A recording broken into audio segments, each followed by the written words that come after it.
Cześć wszystkim! To wideo zawiera treści z serwera PTR.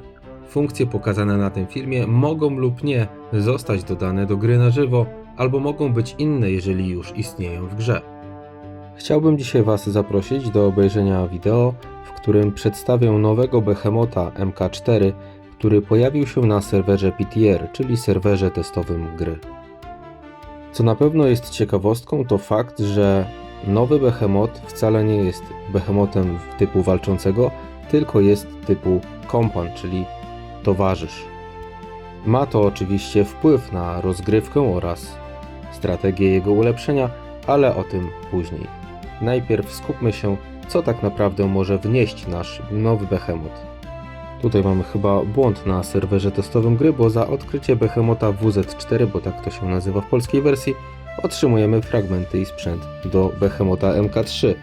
Jeszcze sprawdźmy tutaj, jak to wygląda, ale niestety, tak jak widzicie, na serwerze testowym nie ma możliwości zamiany starych Behemotów MK1 i MK2 na fragmenty Behemota WZ4. Tak on się prezentuje w całej okazałości, jest to skrzyżowanie awatara, Yeti i jakiegoś misia. Jeżeli o mnie chodzi, to prędzej spodziewałbym się Behemota walczącego, ale deweloperzy widać postanowili inaczej. Długo czekaliśmy na tego nowego Behemota, więc mam nadzieję, że cała ta sytuacja jest już dosyć mocno dopracowana.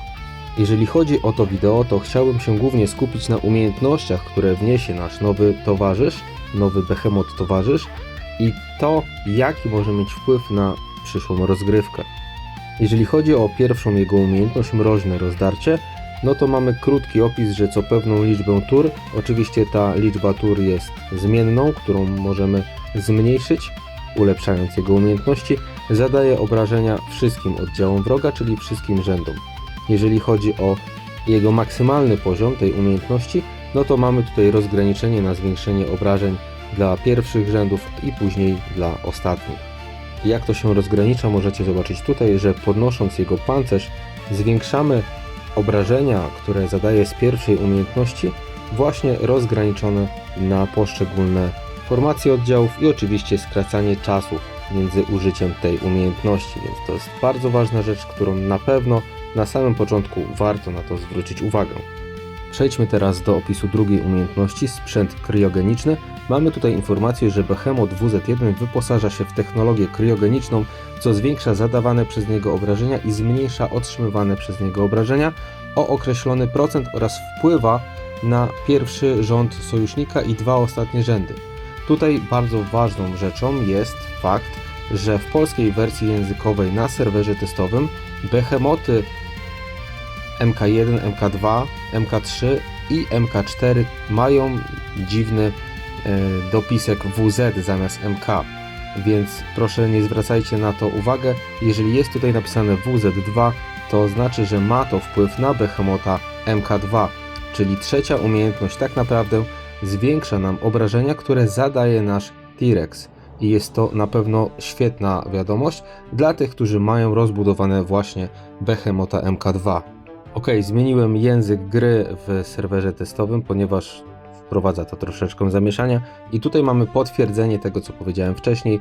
Behemot MK2 jest typ beneficjentem, który będzie czerpał i będzie miał zwiększone obrażenia dzięki rozbudowaniu umiejętności naszego Behemota MK4, czyli tego nowego kompana, którego obecnie będziemy testować od dzisiaj na serwerze testowym.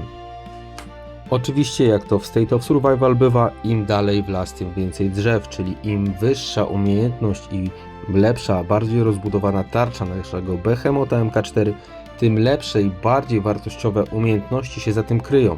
Co ciekawe, za czwartą umiejętnością kryje się potężne ziewnięcie, można tak powiedzieć, mrożące oczywiście, ponieważ to jest Yeti nasz, na samym początku walki, co sprawia, że nasi rywale po pierwsze sami zadają mniejsze obrażenia, a po drugie sami otrzymują zwiększone obrażenia i działa to zarówno na pierwszy rząd, jak i na dwa końcowe, tylko że tam jest inna statystyka. Ostatnia umiejętność jest w ogóle świetna z tego względu, że chroni, nakłada tarczę na nasze oddziały w ten sposób, że w raportach będzie to wyglądało jak ozdrowieni żołnierze. Działa to w ten sposób, jak umiejętności aktywne bohaterów w stylu Berserker.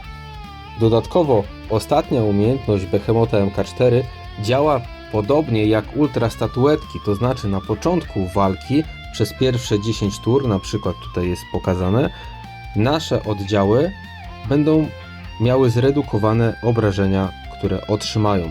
Więc jest to nie tylko nałożenie tarczy, ale też zredukowanie obrażeń, które mimo wszystko przez tą tarczę się przebiją. Co mnie zaciekawiło, to liczba ulepszeń, która zostanie tutaj wprowadzona dla graczy, ponieważ biorąc pod uwagę to drzewko, ono jest chyba największe, jakie mieliśmy do tej pory, biorąc pod uwagę wszystkie nasze behemoty, wszystkie 4, które do tej pory pojawiły się na serwerach live. Mnogość statystyk, mnogość umiejętności, która jest tutaj do ulepszenia, no troszeczkę może przerażać, zwłaszcza, że cały czas mówimy tutaj o behemocie kompanie, a nie głównym behemocie walczącym. Z drugiej strony te małe statystyki tutaj robią naprawdę dużą robotę, jeżeli spotkają się gracze o podobnej sile. Tutaj rozbudowa, ulepszenie bądź nie takich umiejętności może zaważyć o tym, jak potoczy się wynik meczu, więc na pewno jest to jedna z bardziej potrzebnych rzeczy do ulepszenia przy naszym nowym behemocie kompanii. Na co jeszcze pragnę zwrócić Wam uwagę, że rzeczy, które służą do ulepszenia umiejętności, są takie same zarówno dla behemota MK3, jak i behemota MK4.